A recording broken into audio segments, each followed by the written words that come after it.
বান্দরবানে BNP office ভাঙচুর অভিযোগ আওয়ামী লীগ নেতাকর্মীদের বিরুদ্ধে।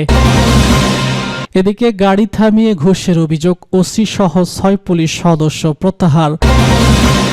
আরও থাকছে তারেক রহমান বাবরের খালাসের বিরুদ্ধে আপিল শুনানি বৃহস্পতিবার।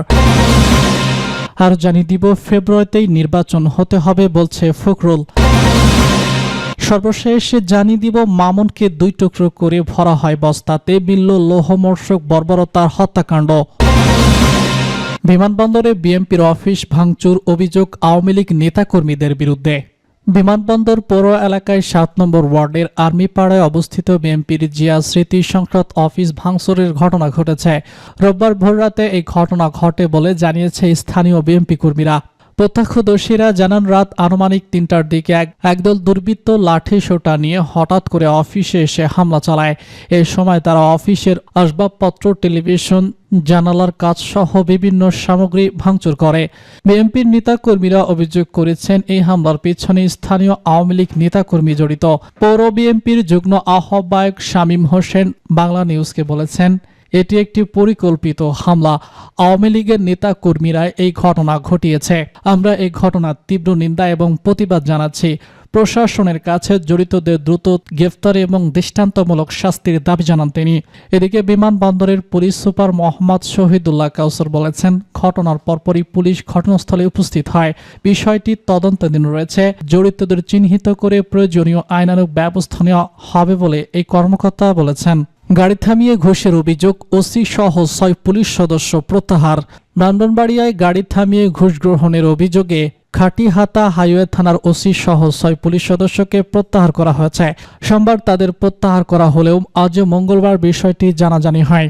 প্রত্যাহার করা কর্মকর্তারা হলেন ব্রাহ্মণবাড়িয়ায় রাসাইল হাটিহাতা হাইওয়ে থানার ভারপ্রাপ্ত কর্মকর্তা ওসি মোহাম্মদ মামুনুর রহমান, সহকারী পরিদর্শক SI বিপ্লব বড়ুয়া এবং কনস্টেবল মোহাম্মদ শাহাবুদ্দিন, মোহাম্মদ কুন্ডু, সাকিবুল ও মোহাম্মদ জহির মিয়া। হাইওয়ে পুলিশ এবং স্থানীয় সূত্রে জানা গেছে, গত 3 জুলাই সিলেট থেকে আসা ঢাকাগামী পণ্যবাহী একটি কারভার্ট ভ্যান আটক করেছে খাটিহানা থানা পুলিশের একটি দল।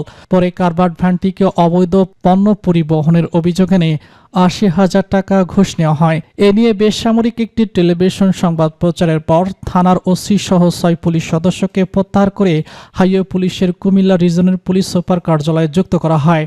সরাইল খাটিহাতা হাইওয়ে থানার ভারপ্রাপ্ত কর্মকর্তার দায়িত্ব থাকা উপপরিদর্শক SI মোহাম্মদ সজীব মিয়া বলেছেন, একটা অভিযোগের ভিত্তিতে 6 জনকে একসঙ্গে প্রত্যাহার করা হয়েছে। সোমবার থেকে আমি দায়িত্ব পালন করছি। এ বিষয়ে হাইওয়ে পুলিশের কুমিল্লা রিজনের পুলিশ সুপার খায়রুল আলম বলেছেন, অভিযোগের পরিপ্রেক্ষিতে প্রাথমিকভাবে 6 জন পুলিশ সদস্যকে প্রত্যাহার করা হয়েছে। অভিযোগের তদন্ত চলছে। তদন্ত সত্যতা পেলে বাদীদের বিরুদ্ধে অভিযোগের তদন্ত চলছে। তদন্ত সত্যতা পেলে দায়ীদের বিরুদ্ধে প্রতিনিধি অনুযায়ী ব্যবস্থা নেওয়া হবে। তারেক রহমান বাবরের খালাসের বিরুদ্ধে আপিল শুনানি বৃহস্পতিবার। বহুল আলোচিত 21শে আগস্ট গ্রেনেড হামলা মামলায় যাবজ্জীবন দণ্ডিত তারেক রহমান ও মৃত্যুদণ্ড দণ্ডিত সাবেক স্বরাষ্ট্র প্রতিমন্ত্রী লুৎফর রহমান বাবর সহ সব আসামিদের খালাসের রায়ের বিরুদ্ধে আপিলের শুনানির জন্য আগামী বৃহস্পতিবার দিন ধার্য করেছে আপিল বিভাগ। প্রধান বিচারপতি ডক্টর সৈয়দ রিফাত আহমেদের বেঞ্চ 5 বিচারপতির আপিল বেঞ্চ মঙ্গলবার এই আদেশ দেন। আদালতে বিএনপির আইনজীবীদের মধ্যে ছিলেন জ্যেষ্ঠ আইনজীবী ও দলীয় স্থায়ী কমিটির সদস্য barrister Jamir Uddin Sarkar, vice president Joynul Abedin, barrister Mahbubul Uddin Khokon, barrister Faisal Kamal, barrister Ruhul Uddin Kajol, advocate Gazi Abdul Islam Sajal, advocate Mominul Islam, advocate Muksudullah, advocate Zakir Hossain, advocate Anisur Rahman Rayan Biswas, advocate Shamsul Islam Mukul সহ অনেকেই। ফেব্রুয়ারিতেই নির্বাচন হতে হবে বলছে ফখরুল। বিএনপির মহাসচিব মির্জা ফখরুল ইসলাম আলমগীর বলেছেন, আমাদের একমাত্র লক্ষ্য 2026-এর ফেব্রুয়ারিতে নির্বাচন অনুষ্ঠিত হয় এবং এতে কোনো ব্যতিক্রমী হবে না। তিনি উল্লেখ করেছেন, লন্ডনে বিএনপির ভারপ্রাপ্ত চেয়ারম্যান তারেক রহমানের সঙ্গে প্রধান অধ্যাপক ডক্টর মোহাম্মদ ইউনূসের বৈঠকে এই সিদ্ধান্ত হয়েছে। সোমবার বিকালে রাজধানীর পল্টনে বিএনপির কেন্দ্রীয় কার্যালয়ে আয়োজিত এক বিক্ষোভ সমাবেশে ফখরুল এসব কথা বলেন। বিএনপির ভারপ্রাপ্ত চেয়ারম্যান তারেক রহমানকে নিয়ে কুরুচিপূর্ণ অপপ্রচার, মিটফোর্ট হত্যাকাণ্ড এবং বিদেশের নির্মম হত্যাকাণ্ডের বিচারের দাবিতে ঢাকা মহানগর উত্তর এবং দক্ষিণ বিএনপি এই সমাবেশের আয়োজন করে। মির্জা ফখরুল বলেছেন, মিটফোর্টের ঘটনাকে কেন্দ্র করে কিছু রাজনৈতিক মহল ও চক্র দেশের রাজনীতিকে ভিন্ন খাতে প্রবাহিত করার চেষ্টা করছে। তিনি এটিকে নতুন ষড়যন্ত্র হিসেবে আখ্যায়িত করে বলেছেন, যখনই বাংলাদেশের মানুষ ঘুরে দাঁড়াতে চেয়েছে তখনই ষড়যন্ত্রকারীরা দেশকে অস্থিতিশীল করার চেষ্টা করেছে। ফখরুল অভিযোগ করেন, ষড়যন্ত্রকারীরা চেষ্টা করছে বাংলাদেশে যেন নির্বাচন না হয় এবং মানুষ যেন ভোট অধিকার প্রয়োগ করতে না পারে।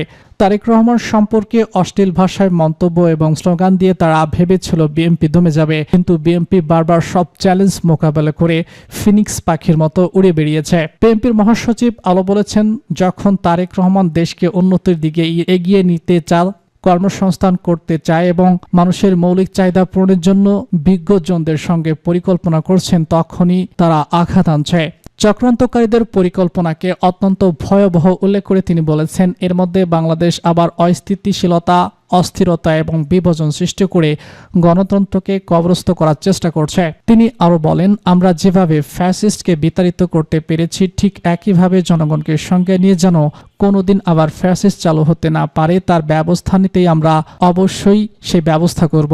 নেতাকর্মীদের প্রতি নির্দেশ দিয়ে তিনি বলেছেন, আমরা যেন আরো পাকা ফাঁদে পা না দেই। তারা আমাদের উত্তেজিত করে তাদের পাকা ফাঁদে ফেলতে চাইছে। আমরা উত্তেজিত না হয়ে শান্তিপূর্ণভাবে গণতন্ত্রের দিকে এগিয়ে যাচ্ছি। আমরা সম্পূর্ণভাবে গণতন্ত্র চাই। তিনি বলেন, লন্ডনের প্রধান উপদেষ্টার সঙ্গে তারেক রহমান নির্বাচনের বিষয়টি নিশ্চিত করার পর থেকেই তাদের মাথা বিগড়ে গিয়েছে। মির্জা ফখরুল আলমগীরের ধৈর্য ধরে সব পরিস্থিতি মোকাবেলার জন্য আহ্বান জানান। মামুনকে 2 টুকরো করে ভরা হয় বস্তায়, মিলল পাষণ্ডের বর্বরতার লোহমর্ষক তথ্য।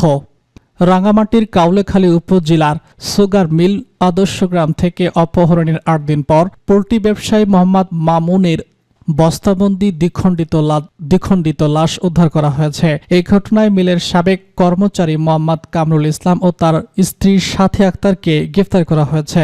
মঙ্গলবার কাউলাখালীর মাঝিপাড়া এলাকা থেকে বস্তাবন্দি অবস্থায় তার লাশ উদ্ধার করা হয়। মামুন সুগার মিল আদর্শগ্রাম এলাকার আলী মোহাম্মদের ছেলে। পুলিশ জানিয়েছে, এই ঘটনায় তথ্য প্রযুক্তির সহায়তা নিহত মামুনের সাবেক কর্মচারী কামরুলকে লক্ষ্মীপুর জেলার হবিগঞ্জ থেকে গ্রেফতার করা হয়েছে। মামুনকে অপহরণের পর 10 লাখ টাকা মুক্তিপণ দাবি করা হয়, তবে এই টাকা পরিশোধের আগেই সাবেক কর্মচারীর হাতে খুন হন মামুন। পুলিশ এবং স্থানীয় সূত্রে জানা যায়, মামুন গত 7 জুলাই বিকেল থেকে নিখোঁজ হন। এদিন রাতে স্ত্রীকে ফোন করে মামুন তার ব্যাংকের 2টি চেক চট্টগ্রাম জেলায় রাঙ্গুনিয়া উপজেলা রানীহাট বাজার এলাকায় জৈবিক ব্যক্তির কাছে পৌঁছে দিতে বলেন। নিজে ঝামেলায় আছেন জানিয়ে স্ত্রীকে চিন্তা না করার জন্য বলেন তিনি, কিন্তু সেই দিন রাতেই চায়ের সঙ্গে নেশা জাতীয় খাবার খাইয়ে তাকে অজ্ঞাত করে হত্যা করে। তারপর থেকে পরিবারের সাথে আর কোনো যোগাযোগ হয়নি মামুনের। এরপর গত 8 জুলাই মামুনের স্ত্রী মামুনের নম্বর থেকে ফোন করা হয়। এ সময় তাকে অপহরণের খবর দেওয়া হয়। এজন্য 10 লাখ টাকা মুক্তিপণ দাবি করা হয়। ওই দিনে কাউলখালী থানায় মামুনের স্ত্রী নিখোঁজ ডায়েরি করেন। স্থানীয়দের সহযোগিতায় চেক নেওয়া আনোয়ার নামে এক ব্যক্তিকে আটক করা হয়। সূত্র জানিয়েছে, আনোয়ারকে আটকের পর উঠে আসে অপহরণের সঙ্গে তার সাবেক কর্মচারী কামরুলের নাম। মামুনের স্ত্রী জানায়, 10 লাখ টাকা চাঁদা দাবি করে কামরুল ফোন করেন। তিনি একই ইউনিয়নের জামমনিয়া এলাকায় সেলিম সাগরের ছেলে। স্ত্রীকে নিয়ে ডাঙ্গুয়া উপজেলায় হরিহাটা বাজার এলাকায় 6 তলা আবাসিক ফ্ল্যাটে ভাড়া থাকতেন তিনি।